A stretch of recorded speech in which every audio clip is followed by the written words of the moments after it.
Hey guys, so we have some new email logs between Stephan Stearns and someone who was writing to him while he was behind bars preparing for trial. He talks about Madeline Soto, his relationship with her, and he also talks about Maddie's unaliving. I want to read you guys some of these messages, so take a listen. So this first message is from Stephan on May 1st, 2025, around 9:30 in the morning, and he was writing to someone who in reality was fishing for information out of him. He was asked basically what his view on Madeline Soto was, what his relationship was to her, and how he viewed her. And he responds, "Jen was a best friend until she made the move on me. I think we would have been better off staying friends and not getting involved. She was not a good match for me as a partner. She was a real train wreck of a person. I thought I could help, but my own mental was not in a great place due to depression.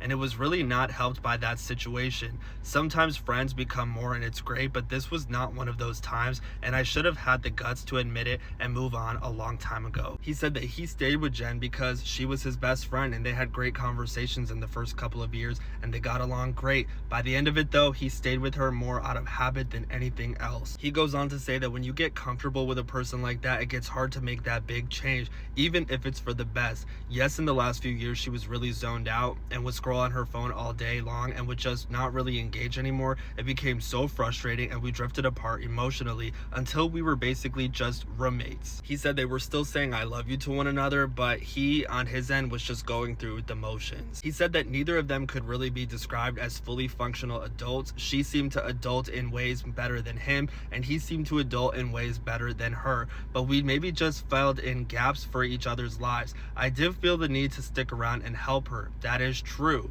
I knew she needed someone else around and stupidly had some notion that it should be me, but I should have just focused on myself." He goes on to say that Jen was extremely bipolar, which was its own set of problems, but she also had some trauma in her history, which I will not detail because that's her business really, but it left her in this mental space where she would refuse to leave the house by herself or even at all if it was something she could just have me go and do instead. Her anxiety was crippling and she would spend all day in bed doom scrolling on her phone, and it was extremely frustrating for everyone around her at times, especially for myself and her daughter. She had a problem with accountability and never admitting when she was wrong. Any problem involving her was a you problem and not a her problem. He said that Jen was always in a constant perpetual victim mentality. On May 15th, he actually said that he found out and heard a lot of stuff about Jen that he hadn't ever known. Like she apparently defrauded the government to the tune of around $80,000, which considering that her mom does insurance and tax work on the side seems quite possible.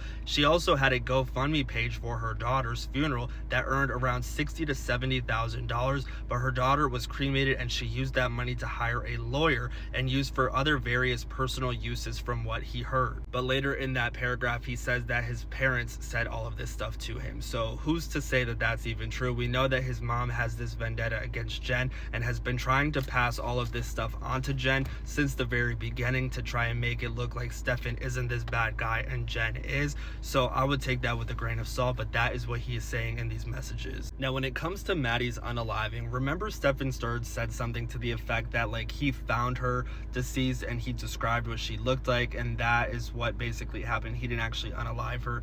He says that he has some theory of what I think happened, what he thinks happened, and that my theory and the state's theory don't match. The problem is they are trying to present their theory as a given fact when it isn't.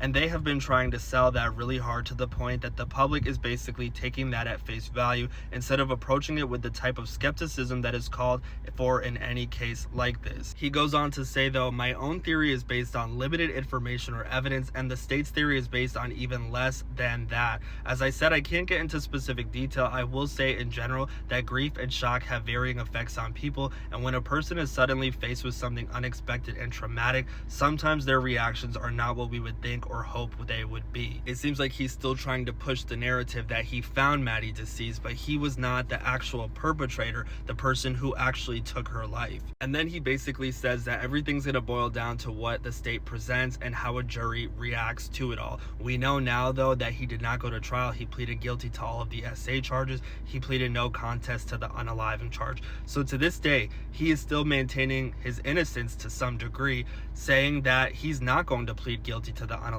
charge. He's claiming that he didn't do it. Now, I will say that reading these messages makes me more angry, more upset, because he's acknowledging that Jenn Soto was broken. She was vulnerable. She was dealing with a lot, and he literally took advantage of that. He admits multiple times that he did not want to be in a relationship with Jenn, but he stayed around her because he was trying to help her. I mean, that is so manipulative. We know why he stayed around her. He stayed around her to have access to her daughter. He was not trying to help her. He was taking advantage of the situation and taking advantage of this woman's vulnerability. And he is still trying to play the victim. Like, this is all stuff that is negatively impacting him and him alone. It makes no sense. Now, I'm still following this very closely. Just because he has pleaded guilty and no contest doesn't necessarily mean that I'm going to stop talking about this. He can still make phone calls. He can still message people online. And I want to continue looking into this, and I want to continue breaking all of this down and sharing it for you guys so that we can expose him and anyone else who is associating with him. So make sure to follow. Let me know what you guys are thinking in the comments, and I'll talk to you soon.